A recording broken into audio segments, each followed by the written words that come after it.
चलो, हमने कल के लेक्चर में हमने क्या पढ़ा था? Genetic. Characteristics of genetic code पढ़ा था। हाँ सर। तो देखो, वहां पर मैंने आपको कुछ एक नोट्स प्रोवाइड की थी, लास्ट वाली, जहां पर हमने कोडान एंड एंटी कोडान किसको बोलते हैं उसके बारे में थोड़ा समझ लेते हैं। उसके बाद हम नेक्स्ट टॉपिक की तरफ चलते हैं। Codon and anti codon. मैंने जो आपको नोट्स प्रोवाइड की थी वो आपने लिख ली सभी ने? हाँ सर। हाँ सर। हाँ, यस। चलो, कोडान। कोडान कोडान किसको बोलेंगे? ऐसे जेनेटिक कैरेक्टर्स या ऐसे जीन्स या ऐसे जेनेटिक कोड जो किस पर प्रेजेंट होंगे? डीएनए के ऊपर। डीएनए किस के। पर? डीएनए के ऊपर जो हमारे जेनेटिक कोड्स प्रेजेंट होंगे उसको हम क्या बोलेंगे? कोडान बोलेंगे। और दूसरे जो एंटी कोडान्स होते हैं किसके ऊपर? टी आरएनए के ऊपर। किसके ऊपर प्रेजेंट होंगे कोडान्स? यानी कि एंटी कोडान्स टी आरएनए के ऊपर प्रेजेंट होंगे, उसको हम क्या बोलेंगे? एंटी कोडान्स बोलेंगे। तो देखो, जो कोडान होते हैं उसको एक महीने और एक आपको नाम बताया था, उसको बोलते हैं सेंस कोडान। सेंस कोडान क्या बोलते हैं उसको? सेंस कोडन बोलते हैं। क्यों सेंस कोडन बोलते हैं? देखो, अगर हमको जो अगर पढ़ना है ना, हमारा जो ये हमारा यूनिवर्सल था, कौन सा ग्रुप था, कौन सा कोडन था? Universal AUG. कौन सा था? एयूजी हमारा यूनिवर्सल था। इसको हम कैसे पढ़ सकते हैं? 5' इंटू 3' एंड पढ़ सकते हैं। कौन से एंड तक पढ़ सकते हैं? 5' इंटू 3' एंड तक पढ़ सकते हैं। लेकिन ये जो एंटी कोडन होता है इसको नॉनसेंस कोडन बोलते हैं। क्या बोलते हैं? Non sense codon.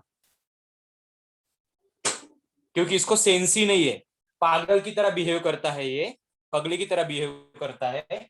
हमको पता है कैसे पढ़ना है, 5' इंटू 3' पढ़ना है, लेकिन नॉनसेंस पढ़ना है। ये क्या बोलता है मुझे कैसे पढ़ो? 3' इंटू 5' पढ़ो, ऐसे पढ़ो। और इसमें क्या होता है? इसको ऐसा पढ़ो, इसको ऐसा पढ़ो। क्योंकि हमको पता है एडिनिन ऑलवेज बाइंड विद किसके साथ होता है? थाइमिन इन डीएनए के साथ। तो adenine always bind with RNA के साथ कौन सा होता है? यूरेसिल होता है। ये पता है? पता है ना? हाँ सर हाँ। थायमिन की हाँ जगह सर। हमारा यूरेसिल आ जाता है आरएनए में। तो ये मुझे वो कैसे बोलता है कि मुझे ऐसा पढ़ो, कैसा पढ़ो?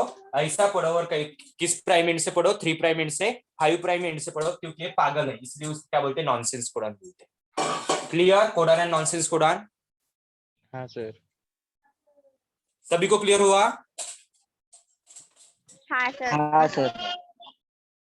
और देखो, आज हम नेक्स्ट टॉपिक की तरफ चलते हैं। आपको एक स्ट्रक्चर आता है, आपको एक स्ट्रक्चर आता है, structure of tRNA. Structure of tRNA important है, इससे क्वेश्चन आता है। Draw variable diagram of tRNA. Draw variable diagram of tRNA. तो देखो, ये जो टीआरएनए होता है ना, आपको पता है अगर किसी फैमिली को बच्चा नहीं होता तो वो क्या कर लेते हैं? एक बच्चा एडॉप्ट कर लेते हैं। पता है? हाँ सर। हाँ, उसको हम क्या बोलते हैं? एडॉप्ट किया हुआ बच्चा बोलते हैं। कि एक फैमिली, उसको क्या नहीं होते? बच्चे नहीं होते, तो क्या कर लेते हैं? एडॉप्ट कर लेते हैं। तो हमारा ये जो टीआरएनए होता है ना, वो भी क्या करता है? एक बच्चे को एडॉप्ट करता है। क्या करता है? बच्चे को एडॉप्ट करता है। ये उसका बच्चा कौन है? ये उसका बच्चा कौन है उसके बारे में देखेंगे। तो ये जो स्ट्रक्चर ऑफ टीआरएनए होता है, इसको और एक नाम दिया है। इसको तो हम एक बोलते हैं ट्रांसफर आरएनए। क्या बोलते हैं उसको? ट्रांसफर आरएनए बोलते हैं। क्योंकि टी का मतलब होता है ट्रांसफर। क्या होता है? टी का मतलब होता है ट्रांसफर, यानी कि ट्रांसफर आरएनए। और दूसरा इसको और एक नाम दिया है, उसको बोलते हैं एडाप्टर आरएनए।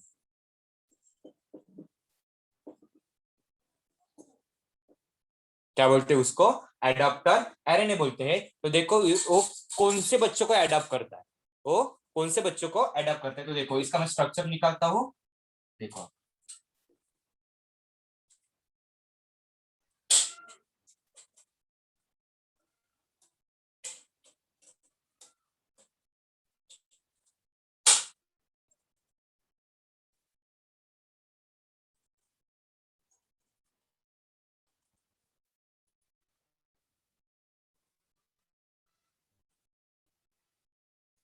देखो इस टाइप का हमारा क्या होता है, स्ट्रक्चर होता है किसका, टीआरएनए का है, टी शेप का है ये, है ना टी, ये देखो क्या है, टी शेप का है, इसलिए उसको क्या बोलते हैं, टीआरएनए बोलते हैं। यहाँ पर आपके क्या होंगे, न्यूक्लियोटाइड्स होंगे, क्या होंगे यहाँ पर, न्यूक्लियोटाइड्स होंगे सेम। तो देखो देखो इसमें क्या होता है, टू साइड्स होते हैं, टू प्राइम एंड होते हैं, एक होता है हमारा 3 प्राइम एंड और दूसरा होता है 5 प्राइम। क्या होता है, 3 प्राइम एंड 5 प्राइम एंड होता है। देखो इसको थोड़ा शॉर्ट कर लेता हूँ, थोड़ा 3 prime and and 5 prime and.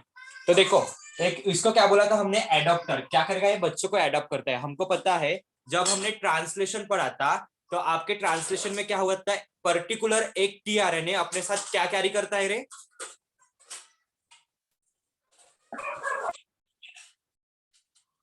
क्या कैरी करता है वो, एक अमीनो एसिड को कैरी करता है ना वो, देखा था ना हमने वहां पर। वैसे ही बहुत सारी फिर ऐसे टीआरएनए अपने एक प्रोटीन या अमीनो एसिड को कैरी करता है ना अपने साथ, पढ़ा था ना मैंने ये। हाँ सर। हाँ हाँ। तो ये क्या करता है, एक अमीनो एसिड को कैरी करता है, यानी कि एक बच्चे को कैरी करता है अपने साथ, क्या करता है, एडॉप्ट कर लेता है अपने साथ। तो ये जो बच्चा होता है ना, वो इस जो 3 प्राइम इन एंड 5 प्राइम इन में क्या होता है, एक साइड होता है, यहाँ पर वो जाके क्या हो जाता है, बाइंड हो जाता है, क्या हो जाता है, बाइंड हो जाता है। तो इस साइड को बोलते हैं एडॉप्टर साइड।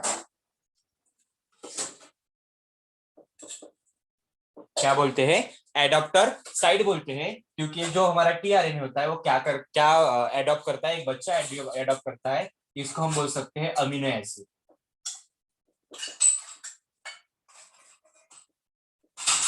क्या करता है, अमीनो एसिड को एडॉप्ट करता है, और वो क्या करेगा, किस साइड पर बाइंड होगा, एक ऐसी साइड वहां पर ओपन साइड होती है, उस साइड को बोलते हैं एडाप्टर साइड बोलते हैं। क्या बोलते हैं, एडाप्टर साइड बोलते हैं, या amino acid attachment side. Adapter side ऐसे भी बोल सकते हैं, या ऐसे उसको दूसरा नाम है, क्योंकि अमीनो एसिड यहाँ पर ऐड हुआ है, तो amino acid attachment site, attachment site यहाँ पर क्या होती है, प्रेजेंट होती है। अमीनो एसिड अटैचमेंट साइट यहाँ पर प्रेजेंट होती है। ये जो होती है इसको हम बोलते हैं बेस पेयरिंग, जहां पर नाइट्रोजन बेस की पेयरिंग मिलेगी हमको, बेस पेयरिंग। और जो ये लास्ट वाला जो होता है ना, इसको बोलते हैं anti codon loop. Anti codon loop, क्यों एंटी कोडान लूप बोलते हैं, क्योंकि हमको पता है जब ये टीआरएनए बाइंड होता है, तो इसके ऊपर क्या होना चाहिए, एक सीक्वेंस होना चाहिए जो 3 नाइट्रोजन बेसिस का होगा। वो आगे जाके क्या करता है, हेल्प करता है इन प्रोटीन सिंथेसिस में। हमने देखा था ये टीआरएनए जाके बाइंड होता है, हो जाता है एक सीक्वेंस देखकर, पढ़ा था नहीं वाला। हाँ सर। हाँ सर। तो इस टाइप के सीक्वेंस को हम क्या बोलते हैं, एंटी कोडान लूप बोलते हैं। क्या बोलते हैं, एंटी कोडान लूप बोलते हैं। तो ऐसा हमारा स्ट्रक्चर है टीआरएनए का। तो ये क्वेश्चन आ सकता है 2 से 3 मार्क के लिए। समझ में आया क्यों इसको एडाप्टर आरएनए बोलते हैं, समझ में आया हाँ सर। क्यों एडाप्टर आरएनए बोलते हैं, क्यों एडाप्टर आरएनए बोलते हैं उसको, फिर बताओ आप,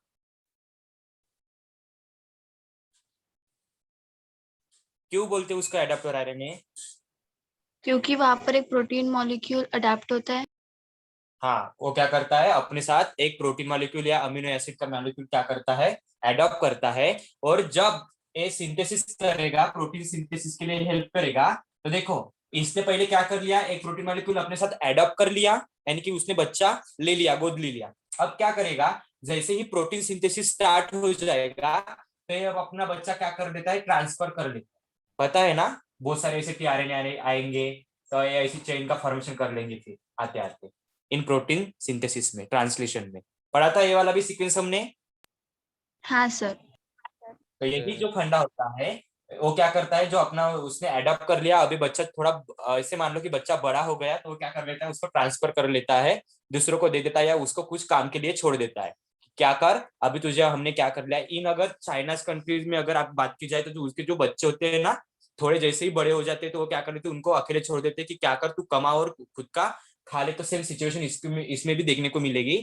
जैसे ये थोड़ा बड़ा हो जाएगा या उसके साथ रहने के बाद थोड़ा अगर मान लेते हैं बड़ा हो जाएगा, तो क्या कर लेते उसको अकेला छोड़ देते कि तू क्या कर, आगे जाके अपना कुछ प्रोसेस कर।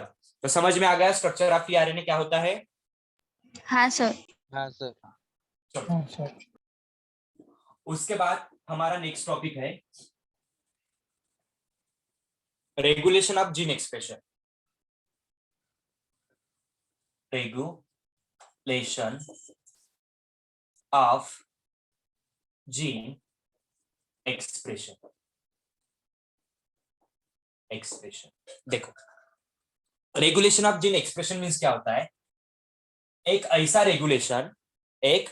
रेगुलेशन कि क्या करना पड़ता है हमको, जीन के एक्सप्रेशन को क्या करना पड़ता है, रेगुलेट करना पड़ता है। क्या करना पड़ता है, रेगुलेट, यानी कि उसको हम बोल सकते हैं सीधे सीधे लैंग्वेज में कंट्रोल करना पड़ता है। क्या करना पड़ता है, कंट्रोल करना पड़ता है। जो हमारे जीन्स यानी कि जो हमारे क्या है, कोडान से क्या बने, हमारे प्रोटीन बने। क्या बने, प्रोटीन बने। तो वो प्रोटीन को क्या करना पड़ता है, कंट्रोल करना पड़ता है, क्योंकि वो ज्यादा ना बने। अगर हम कोई भी अगर चीज खाते हैं तो पेट को लगती है उतनी खानी चाहिए, क्या ओवर खानी चाहिए। पेट को लगनी चाहिए उतनी खानी। हाँ, पेट को जितना सफिशियंट होता है पेट के लिए उतना ही खाना चाहिए, ना कि ओवर। ज्यादा ओवर हुआ तो फिर क्या होगा हमारा, अगर ज्यादा खा ले तो क्या होगा, एक तो हमको डिहाइड्रेशन हो सकता है, यानी कि वोमिटिंग वगैरह हो सकती है ना। तो यही, अगर किसी भी चीज को अगर कंट्रोल करना है तो उसका रेगुलेशन भी होना जरूरी है। तो रेगुलेशन ऑफ जीन एक्सप्रेशन समझने से पहले मैं आपको एक एग्जांपल देता हूँ, आपको समझ में आ जाएगा। तो देखो, आपके सभी के घर में गैस सिलेंडर है ना। हाँ सर। सभी हाँ के है। घर में। हाँ सर। तो देखो, और जो हमारा गैस सिलेंडर होता है, अगर हमको कुछ उसमें पकाना होता है तभी हम क्या करते हैं, रेगुलेटर का स्विच ऑन करते हैं, और जो जितने टाइम में हमारा जो भी खाना पक के तैयार हो जाएगा उसके बाद हम स्विच ऑफ कर देते हैं। हाँ सर। हाँ, तो देखो, अगर अगर उस रेगुलेटर के पास अगर वो स्विच नहीं होता, तो आप मुझे बताओ, वो रेगुलेटर से जो हमारा सिलेंडर के अंदर जो गैस होता है, लिक्विड पेट्रोलियम गैस होता है, वो कैसे हो जाता, फ्लो हो जाता, फिर हो जाता ना, बाहर निकल जाता ना हाँ। वो। हाँ, हाँ। सिर्फ मैं रेगुलेटर की बात कर रहा हूँ, ना कि मैं इंडक्शन की बात कर रहा हूँ, चूल्हे की बात नहीं कर रहा मैं, सिर्फ मैं रेगुलेटर की बात कर रहा हूँ, जो हमारा सिलेंडर है उसके बारे में बात कर रहा हूँ। देखो, अगर आपको जब तक खाना पकाना है या कोई भी चीज अगर करनी है तो आप उतना ही उसका यूज करते हो, उसको ऑन करके। उसके बाद क्या करते हो, जैसे आपका खाना पक जाता है तो आप उसको क्या कर लेते हो, बंद कर लेते हो। क्या कर लेते हो, बंद कर लेते हो। अगर मान लो आपने उसको अगर बंद ही नहीं किया तो गैस क्या हो जाएगी रे आपकी, निकल जाएगी बाहर। निकल जाएगी, फ्लो हो जाएगी। निकल जाएगी। यानी कि आगे जाके जब वो पूरी गैस निकल जाएगी तो आगे जाके आपको बहुत सारी तकलीफ भी हो सकती है उसकी, हाँ। हो सकती है। देखो, हाँ हो कभी सकती कभी क्या कहते हैं, अगर वो गैस एक्सेस अमाउंट में बाहर निकल गई तो कभी कभी आपके घर में अगर शॉर्ट सर्किट भी हो जाते तो आपका घर जलने की संभावना होती है, उससे स्फोट होने की संभावना होती है ना, है। हाँ होता है। हाँ होती है। हाँ, तो देखो, वही फंडा हम जिम रेगुलेशन में अप्लाई करें। क्या करेंगे, जिम रेगुलेशन में अप्लाई करेंगे। तो देखो क्या होना चाहिए, अगर हमारे बॉडी में, देखो हमारा सेंट्रल डोगमा क्या कहता है, डीएनए से क्या बनेगा हमारा, आरएनए बनता है। आरएनए से क्या बनता है हमारा, प्रोटीन बनता है। प्रोटीन बनता है। क्या बनता है, प्रोटीन बनता है। तो ये जीन रेगुलेशन क्या बोलता है हमको, देखो, अगर आपको डीएनए का कन्वर्शन लिमिटेड अमाउंट में प्रोटीन में करना है, तो उसमें क्या लगना चाहिए, कंट्रोल रहना चाहिए। क्या रहना चाहिए, कंट्रोल रहना चाहिए। अगर डीएनए का कन्वर्शन डायरेक्ट, तो आपको पता है डायरेक्ट क्या प्रोटीन में नहीं बनता, डीएनए का कन्वर्शन डायरेक्ट प्रोटीन में बनता है क्या, नहीं बनता, क्योंकि उसको एक स्टेज से गुजरना पड़ता है, उसका नाम है ट्रांसक्रिप्शन। एक स्टेज से गुजरना पड़ता है, ट्रांसक्रिप्शन, यानी कि आप उसको क्या करना पड़ता है, आरएनए को बनाना पड़ता है। क्या बनाना पड़ता है, आरएनए को बनाना पड़ता है। आरएनए के मॉलिक्यूल्स आगे जाके क्या करेंगे, प्रोटीन बनाएंगे। क्या बनाएंगे, प्रोटीन बनाएंगे। तो ये डीएनए से डायरेक्ट प्रोटीन नहीं बनेगा, क्योंकि उसके बीच में एक स्टेज है ट्रांसक्रिप्शन। तो ये क्या करता है, ट्रांसक्रिप्शन वाला जो स्टेज होता है वो क्या करता है, प्रोटीन के मॉलिक्यूल्स को क्या करता है, कंट्रोल करता है बनने के लिए। अगर बीच वाली स्टेज, अगर वो रेगुलेटर का ढक्कन ही नहीं होता ना, वो स्विच अगर नहीं होता ना, तो आपकी डायरेक्ट अगर मान लो ये हमारा क्या है, सिलेंडर है, ये हमारा सिलेंडर है और ये इसका पाइप है, इसका पाइप है बीच वाला। अगर ये आपका रेगुलेटर ही नहीं होगा ना, तो आपकी गैस क्या हो जाएगी, सीधा फ्लो हो जाएगी ना, सीधा फ्लो हो जाएगी ना, यस या नो। हाँ हाँ हाँ तो देखो तो ये हो जो जाएगी। आरएनए होता है ना, वो रिस्पॉन्सिबल होता है रेगुलेशन करने की, रेगुलेशन करने के लिए। तो ये क्या करता है, रेगुलेटर की तरह क्या करता है, एक वर्क करता है, रेगुलेटर की तरह एक वर्क करता है। जो भी सिचुएशन आगे आगे आगे जाके क्या आएगी, दिक्कत दे सकते हैं, तो उसको क्या करता है, कंट्रोल करता है। क्या करता है, कंट्रोल करता है। तो देखते हैं जिम रेगुलेशन क्या होता है। इतना बेसिक फंडा आपको समझ में आ गया, जिम रेगुलेशन क्या होता है। हाँ सर। चलो लिखने की कोशिश करते हैं। It is a multi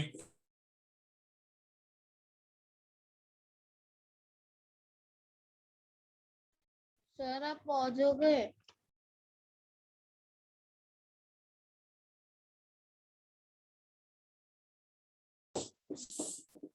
by which a gene by which a gene is regulated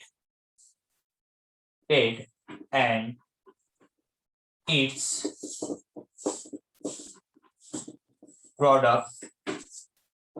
product is synthesized. थे सर ब्लर दिख रहा है। ब्लर दिख रहा। हाँ सर। ओके, मैं आपको पिक भेज दूंगा, डोंट वरी। अगर ब्लर दिख रहा है तो मैं पिक भेज दूंगा आपको। हाँ देखो मैंने क्या लिखा है, it is a multi step process. ये जो जीन रेगुलेशन यानी कि हमको पता है बहुत सारे ऐसे प्रोसेस होती है प्रोटीन बनने के लिए, जिससे क्या होना पड़ता है, डीएनए का डीएनए से रेप्लिकेशन करना पड़ता है, डीएनए से क्या बनना कराना पड़ता है, ट्रांसक्रिप्शन यानी कि हमारा एमआरएनए बनना पड़ता है। और उसके बाद क्या बनता है हमारा एमआरएनए। जो हमको एमआरएनए मिलता है वो भी कैसे मिलता है, इन प्योर फॉर्म में मिलता है ना एमआरएनए इन प्योर फॉर्म में, जहां पर एक्सॉन एंड इंट्रॉन भी हमको मिलते हैं, पढ़ा है ना हमने। हाँ हाँ, तो उसके बाद ही क्या होता है, जब प्लाइसिंग हो जाता है, प्लाइसिंग होने के बाद हमारा प्योर हमको एमआरएनए मिलता है। तो यूज प्योर एमआरएनए से हमारे क्या बनते हैं, प्रोटीन बनते हैं। तो ऐसे ही बहुत मल्टी स्टेप ऐसा एक प्रोसेस है, इसलिए देखो इसमें क्या लिखा मैंने, it is a multi step process by which a gene regulates and product is synthesize. एक ऐसा मल्टी स्टेप एक प्रोसेस है जिससे क्या बनेगा, जीन्स को रेगुलेट करके क्या बनेगा, प्रोडक्ट बनेगा, जो कि हमारा क्या होगा, प्रोटीन प्रोडक्ट होगा। क्या होगा, प्रोटीन प्रोडक्ट होगा। तो अब देखो उसके बारे में और क्या है। Gene expression, gene expression result in the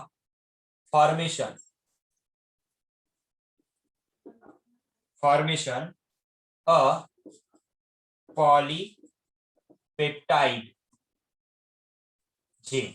यानी कि पॉलीपेप्टाइड जीन मीन्स हमारे क्या बनेंगे, देखो जब जीन का एक्सप्रेशन हो जाता है तो रिजल्ट में हमको सामने क्या आता है, पॉलीपेप्टाइड जीन, यानी कि हमारे क्या बनते हैं, उसको हम बोल सकते हैं प्रोटीन। क्या बोल सकते हैं, प्रोटीन। पॉलीपेप्टाइड जो हमारे प्रोटीन होते हैं, अमीनो एसिड होते हैं, कैसे होते हैं, पॉलीपेप्टाइड के बने हुए होते हैं। तो हमारा रिजल्ट सामने कौन सा आएगा, फिर प्रोटीन आएगा। क्लियर इतना। हाँ सर। हाँ सर। हाँ हाँ सर। हाँ, तो देखो ये जो प्रोसेस होते हैं ना, इसके लिए कुछ लेवल्स है, प्रोटीन बनने के लिए कुछ लेवल्स है। तो लेवल्स के बारे में बात करते हैं, लेवल्स के बारे में बात करते हैं। कुछ लेवल्स है जो हमारा प्रोटीन सिंथेसिस बनेगा, तो उसको कौन से लेवल से गुजरना पड़ता है, कौन से लेवल से गुजरना पड़ता है, और उसको कैसे हम रेगुलेट कर पाते हैं, कंट्रोल कर पाते हैं, रेगुलेट कर पाते हैं या उसको कंट्रोल कर पाते हैं कि वो ज्यादा अमाउंट में ना बने। जितना हमारे बॉडी के लिए जरूरत है उतनी ही हमको क्या करनी चाहिए, उसका प्रोटीन का सिंथेसिस होना चाहिए। लेकिन वो एक्सेस अमाउंट में बन जाता है तो आपके बॉडी में क्या हो सकती है, दिक्कत आ सकती है। तो उसको क्या करता है, रेगुलेशन कर देता है या कंट्रोल देता है। तो देखो क्या होती है उसके लेवल से। फर्स्ट लेवल है transcriptional level.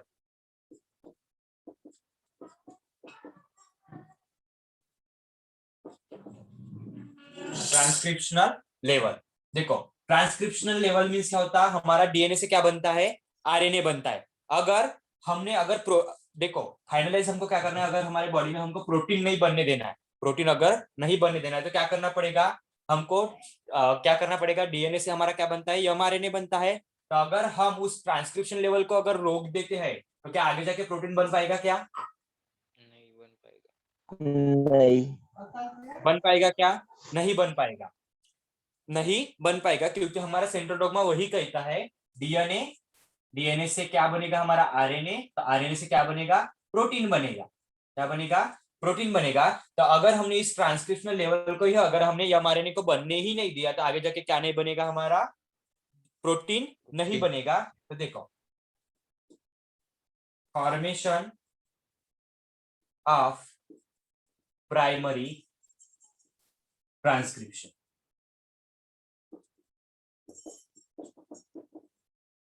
Formation of primary transcription, अगर हम इस ट्रांसक्रिप्शनल के प्रोसेस को ही रोक देते तो हमारा आगे जाके क्या नहीं बनेगा, प्रोटीन नहीं बनेगा। दूसरा processing level, processing level means अगर मान लो हमारा हमने नहीं बनने देना था, अगर मान लो बन भी गया हमारा एमआरएनए बन भी गया, तो हमको पता है एमआरएनए के ऊपर क्या होते हैं, कोडॉन रीजन होते हैं एंड नॉन कोडॉन भी रीजन होते हैं, जिसको हमने एक्सॉन बोला था एंड दूसरे को हमने क्या बोला था, एंट्रॉन बोला था ना, हाँ अरे बाबा, सर। हाँ सर। एक्सॉन हाँ बोला था सर। एंड एंट्रॉन बोला था। तो एक्सॉन को हमने क्या बोला था, कोडिंग रीजन बोला था, कोडिंग हाँ रीजन बोला था, और एंट्रॉन को हाँ क्या बोला था, नॉन कोडिंग रीजन बोला था। Coding region. क्या बोला था, नॉन कोडिंग रीजन बोला था। तो देखो सेकंड जो हमारा है प्रोसेसिंग लेवल, प्रोसेसिंग लेवल क्या बोलता है, अगर मान लो आपके हाथ से हमारा एमआरएनए बन भी गया, एमआरएनए बन भी गया, तो एमआरएनए जो बनता है वो कैसा होता है, इनप्योर फॉर्म में होता है, प्योर फॉर्म में नहीं होता ना, वो इनप्योर होता है, क्योंकि उसके अंदर क्या होता है, एक्सॉन एंड एंट्रॉन, कोडिंग भी रीजन है एंड नॉन कोडिंग भी रीजन है। तो इसको क्या करना पड़ेगा, अगर आपको प्रोटीन नहीं बनने देना है तो इसको वैसे ही रखना पड़ेगा। अगर समझ लो इसमें अगर प्लाइसिंग हो गई तो प्लाइसिंग से क्या बनेगा, हमारा मैच्योर एमआरएनए बनेगा, क्या बनेगा, मैच्योर एमआरएनए बनेगा। तो अगर हमको मैच्योर एमआरएनए नहीं बनने देना है तो हमको क्या नहीं करना पड़ेगा, इसका स्प्लाइसिंग नहीं करना पड़ेगा। तो सेकंड लेवल है प्रोसेसिंग लेवल, मींस क्या होता है, regulation of splicing, regulation of splicing,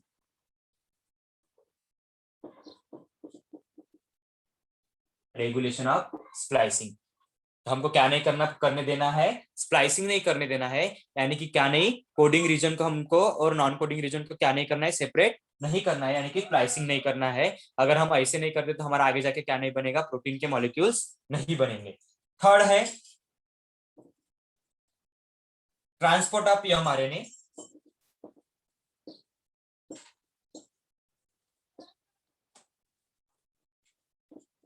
transport of mRNA from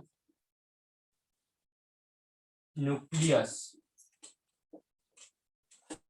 to the cytoplasm.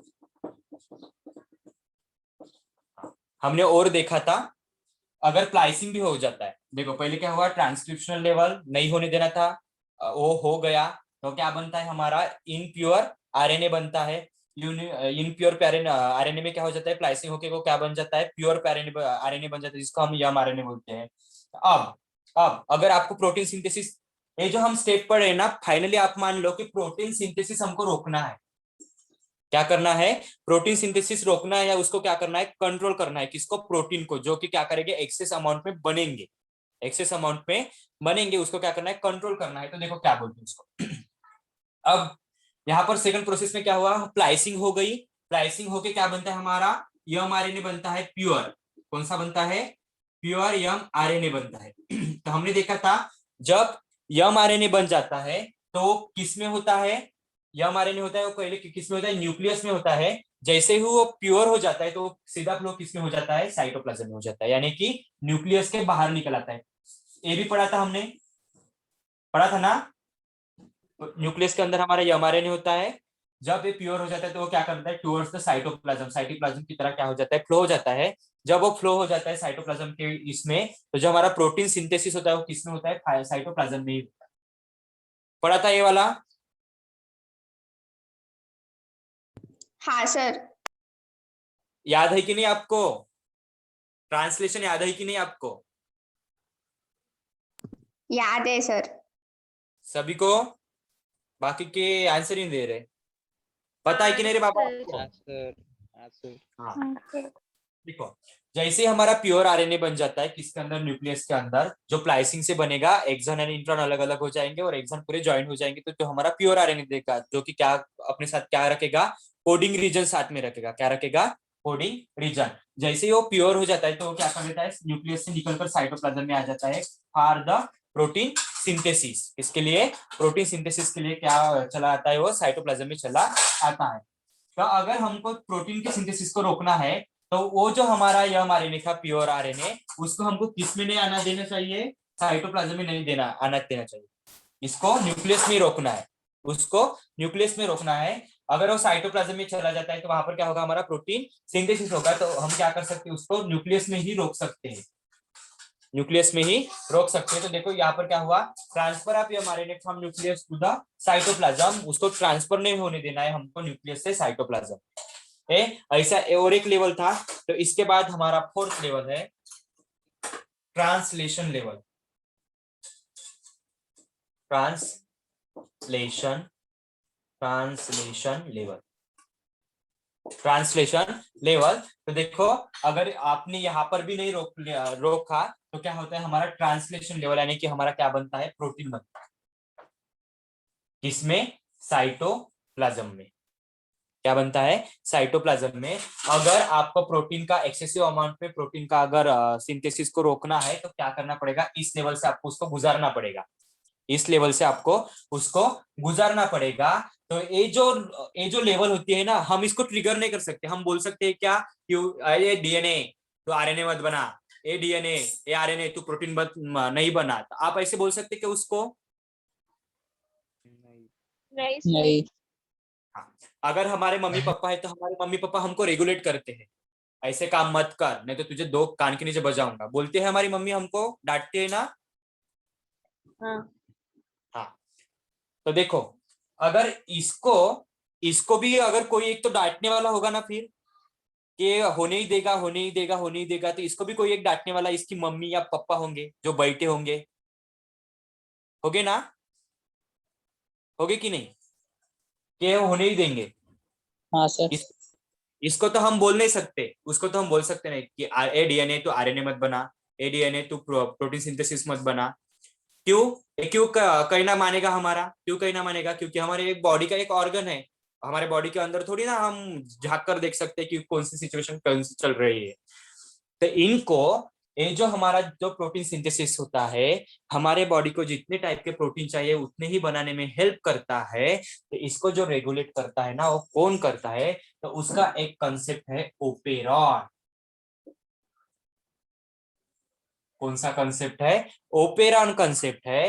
ये जो ओपेरॉन क्या करता है, ये जो प्रोटीन सिंथेसिस का लेवल है, जितने अमाउंट पे हमारे बॉडी में उस प्रोटीन की जरूरत है, तो उतने ही अमाउंट में क्या करेगा, प्रोटीन का सिंथेसिस होने देगा। अदरवाइज उसको क्या करेगा, स्टॉप करके रखेगा। तो ये कौन करता है, तो ये ओपेरॉन करता है। कौन करता है? ओपेरॉन करता है। तो हमको आगे जाके क्या करना है, ओपेरॉन के कंसेप्ट को समझना है कि वो कैसे क्या करता है और कैसे उसको रेगुलेट करता है। समझ में आया? अभी जो आपको थोड़ा सा यहाँ पर थोड़ा सा, ज्यादा नहीं, थोड़ा सा कंफ्यूजन हुआ होगा कि ऐसे सर आप कैसे बोल सकते हो, सर आप ऐसे कैसे बोल सकते हो, लेकिन अभी आपको समझ में आ गया होगा, क्योंकि इन सभी का बाप जो होता है वो कौन होता है, ओपेरॉन होता है। कौन होता है? ओपेरॉन होता है। चलो, इतना क्लियर हुआ? हाँ सर। आपको इसकी पिक भेजनी है क्या, कि आपने लिख लिया? सर भेजो, जो साइन हो रहा तो। हाँ सर, ब्लर है। सर हाँ आप देखो, भेज दो। हाँ पिक भेजता हूँ मैं आपको, निकल लेता हूँ, बाद में भेज दूंगा।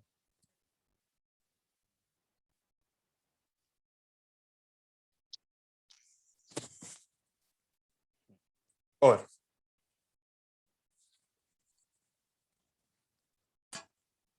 चलो, आपको इतना समझ में आ गया जीन रेगुलेशन का कंसेप्ट? हाँ जीन रेगुलेशन समझ में आ गया क्या? सर। यस डियर, कोई प्रॉब्लम नहीं ना इसमें अभी? इसमें कोई प्रॉब्लम नहीं है ना आपको? अरे बाबा हाथी ना। नहीं सर। ओके चलो। हाँ, ये तो हो गया हमारे ह्यूमन बॉडी के अंदर। हमारे ह्यूमन बॉडी के अंदर भी जैसे हमारे जो कुछ ऐसे लिविंग ऑर्गेनिजम्स होते हैं, हमने पढ़ा था कि सभी में हमारे क्या होते हैं, जेनेटिक कोड क्या होते हैं, सेम ही होते हैं। कल कल इसके बारे में हमने बात भी की थी। कल इसके बारे में हमने बात की थी कि सभी जो हमारे लिविंग ऑर्गेनिज्म उसके जेनेटिक कोड्स क्या होते हैं, सेम होते हैं। तो देखो, जो ये जीन रेगुलेशन था ना, सबसे पहले एक दो साइंटिस्ट थे। तो उन्होंने एक बैक्टीरिया के अंदर क्या देखा, बैक्टीरिया के अंदर देखा। तो उस बैक्टीरिया का नाम था यूकोलाई। क्या था? ई कोलाई बैक्टीरिया था। तो उन्होंने जो भी जीन के एक्सप्रेशन एंड जो भी उसके रेगुलेशन, उसको कौन कंट्रोल करता है, कैसे कंट्रोल करता है, ये जो सभी जो चीजें देखी ना, वो किसमें देखी? ई कोलाई बैक्टीरिया के अंदर देखी। इसमें देखी ई कोलाई बैक्टीरिया के अंदर। तो चलो, ये ई कोलाई बैक्टीरिया के अंदर उन्होंने क्या क्या शो,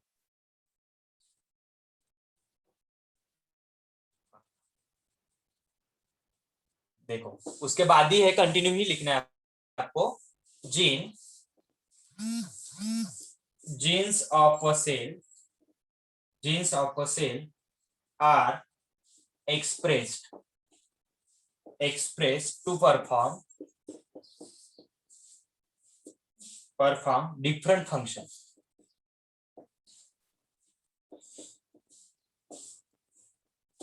जो हमारा सेल होता है, सेल के अंदर हमारे क्या होते हैं, जेनेटिक मटेरियल्स होते हैं, उसके ऊपर क्या होते हैं, जीन्स होते हैं।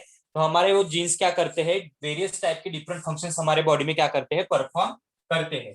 जैसे कि एग्जांपल की अगर बात की जाए, फॉर एग्जांपल की अगर बात की जाए, तो कौन से करते हैं?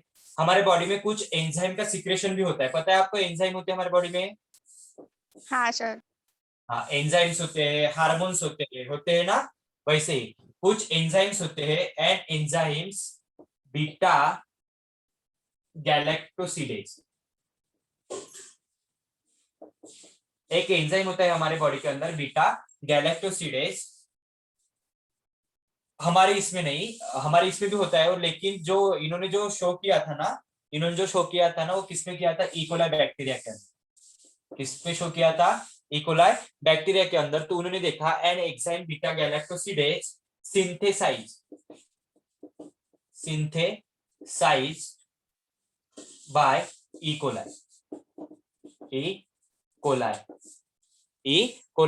के अंदर एक ऐसा एंजाइम होता है जो कौन होता है? Beta galactosidase. वो क्या करता है, वो क्या कर लेता है, अगर हमको पता है एंजाइम है, तो एंजाइम क्या करते हैं, किसी भी रिएक्शन को क्या कर लेते हैं, इनिबिट एंड उसको एक्सेलरेट भी करते हैं ना।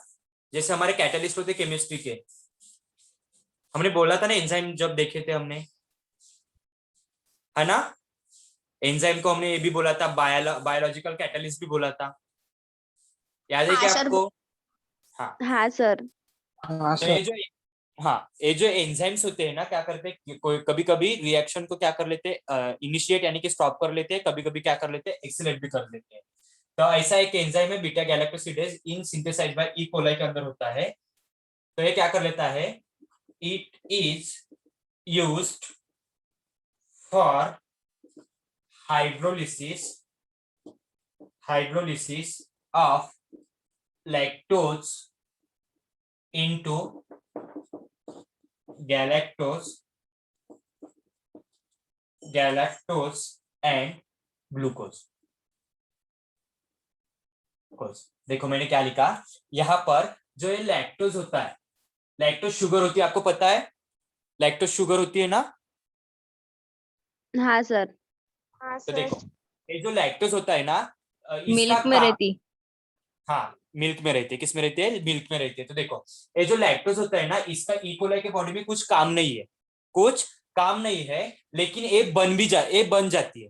उसका कुछ काम नहीं है, ऐसे मान के चलते हैं हम कि इस लैक्टोज का उसके बॉडी में कोई काम नहीं है, लेकिन बन भी जाती है। अगर वो बनती है तो उसका कन्वर्शन किस में करना पड़ता है? गैलेक्टोज एंड ग्लूकोज में करना पड़ता है। हमारे बॉडी में भी वैसे ही होता है, पता है। अब आप ग्लाइकोलिसिस अगर पढ़ा है तो फाइनल स्टेज में हमको जाके क्या मिलता है? ग्लूकोज मिलता है, पता है क्या आपको? हाँ सर। हाँ सर। हाँ, तो वही सिचुएशन। तो देखो क्या होता है, अगर इसके बॉडी में लैक्टोज मिल जाता है, लैक्टोज आ जाती है या बन जाता है इसके बॉडी में, ई कोलाई के बॉडी में क्या बन जाता है? लैक्टोज बन जाता है। तो उसके बॉडी में एक एंजाइम होता है, कौन सा? Beta galactosidase. कौन सा होता है? Beta galactosidase. बीटा गैलेक्टोसिडेज एक एंजाइम है जो कि क्या करेगा? उस लैक्टोज के मॉलिक्यूल को क्या करेगा? डिग्रेड करेगा। क्या करेगा? डिग्रेड करेगा प्लस H2O से डिग्रेड करेगा। और क्या करेगा? लैक्टोज का कन्वर्शन किसमें कर दिया जाएगा? गैलेक्टोज एंड ग्लूकोज में। क्या कर लेगा? गैलेक्टोज प्लस ग्लूकोज में उसका कन्वर्शन कर देगा। समझ में आया? समझ में आया वाला रिएक्शन? हाँ सर। हाँ सर। एक बार मैं और बताता हूँ। देखो हमारे बॉडी में क्या होते हैं? बहुत सेल्स होते हैं, सेल्स के अंदर हमारे क्या होते हैं? डीएनए होते हैं, जो कि क्या करते हैं? पूरे बॉडी को रेगुलेट करते हैं। तो हम जो जीन ऑफ रेगुलेशन की अगर बात करें, सबसे पहले 2 साइंटिस्ट थे, उसके मैं नाम मैं आपको बाद में बताऊंगा, उससे हमारा एमसीक्यू टाइप का क्वेश्चन भी बन जाता है। तो अभी आप उसकी तरफ ध्यान मत दो। सिर्फ 2 साइंटिस्ट थे, उन्होंने देखा कि जो हमारा ई कोलाई बैक्टीरिया है इसके अंदर भी जीन रेगुलेशंस होता है, जो उन्होंने ऑब्जर्व किया था। तो इनके बॉडी के अंदर क्या होता है? एक बीटा गैलेक्टोसिडेज नाम का एक एंजाइम होता है। वो क्या कर लेता है, अगर उसके बॉडी में लैक्टोज का मॉलिक्यूल अगर बन जाता है, लैक्टोज अगर बन जाता है, तो उसका क्या करना पड़ता है? डिग्रेडेशन करना पड़ता है। उसको उस लैक्टोज की कोई जरूरत नहीं है, तो ऐसे मान के चलते उसको उस लैक्टोज की जरूरत नहीं है। तो उस लैक्टोज का कन्वर्शन वो जो हमारा बीटा गैलेक्टोसिडेज जो एंजाइम था किसके अंदर? ई कोलाई के अंदर, तो क्या कर लेता है? उसका डिग्रेडेशन कर लेता है। उसका कन्वर्शन किसमें कर दिया जाता है? गैलेक्टोज एंड ग्लूकोज में। तो देखो लैक्टोज आया था उसके बॉडी के अंदर, तो उसका कन्वर्शन किसने? बीटा गैलेक्टोसिडेज नाम का एक एंजाइम है। क्या है? एंजाइम है। तो इस एंजाइम ने, बीटा गैलेक्टोसिडेज एंजाइम ने प्लस वाटर के साथ मिलकर क्या कर दिया? लैक्टोज का कन्वर्शन गैलेक्टोज प्लस ग्लूकोज कर दिया। यानी कि ग्लूकोज मिस ग्लूकोज पे हमको क्या मिलती है रे? एनर्जी मिलती है। एनर्जी मिलती है ना, ग्लूकोज मीन्स? हाँ ना? यस या नो? Yes sir. तो इसको हम अपने लैंग्वेज में क्या बोलते हैं? एटीपी भी बोलते हैं ना एनर्जी को।